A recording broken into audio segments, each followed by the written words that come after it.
Yung mga kontraktor na yan, kaya pumasok sa politiko to corner contracts and at the same time para magkaroon ng anong tawag nito, ng power, ng influence para maproteksyonan yung kanilang negosyo.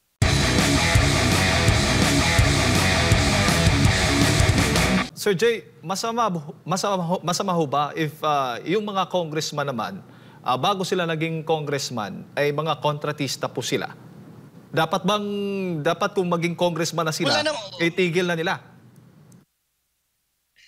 Alam mo, hindi matitigil yan kasi ano yan yung sinasabi ng magda-divest, sa paper divestment lang yan, wala namang katotohanan yun. Because in reality, they still run the business.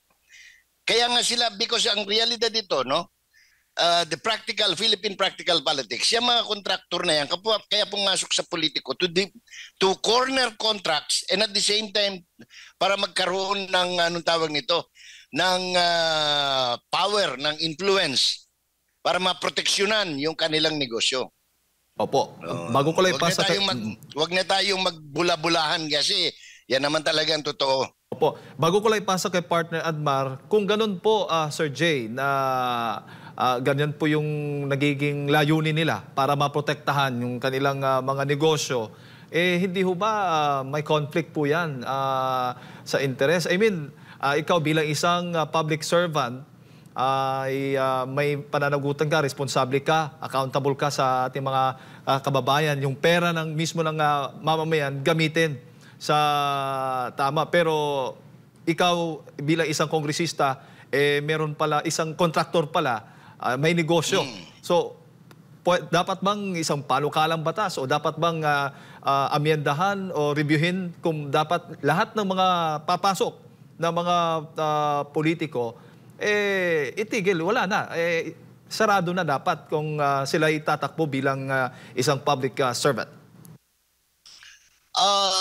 Pwedeng mag-propose, no? Walang problema dun sa panukalang batas. Ang problema kung lulusot pa. Because remember, sabi ko nga, kung totoo, no, na karamihan ng mga mambabata sa mababang kapulungan ay kontraktor, magpo-propose ka na ngayon, hindi nila palulusutin yun dahil masisira yung negosyo nila, yung racket nila. Di ba? Walang pinagkalayo yan. Noon pa man, panahon pa nila Congressman Hoson, no? Sa mababang kapulungan, pinapasa na yung anong tawag nito? Yung magkakapatid, magpipinsan, anong pangalan nun? Dynasty law. Hindi lumulusot kasi nga, saan ka naman nakakita? Ang congressman, yung governor, kapatid, yung vice governor, asawa, yung ganito, congressman, tapos may party list pa.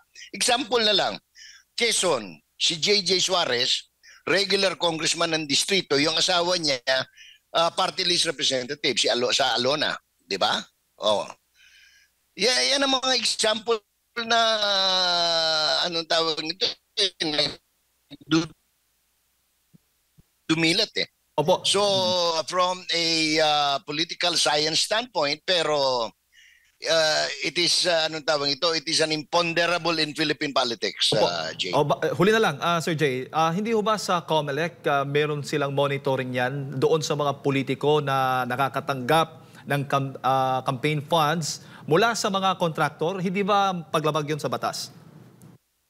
I do not know exactly kung may paglabag sa batas because anong tawag nito?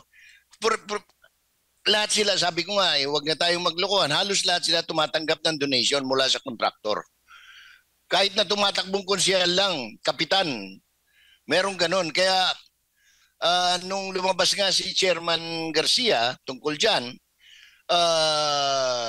naiimbestigahan nila, kapag ka dinisqualify nilang isa, mauubos lahat ng 90% siguro ng mga elected officials matatanggal sa trabaho kung magtatanggal man sila.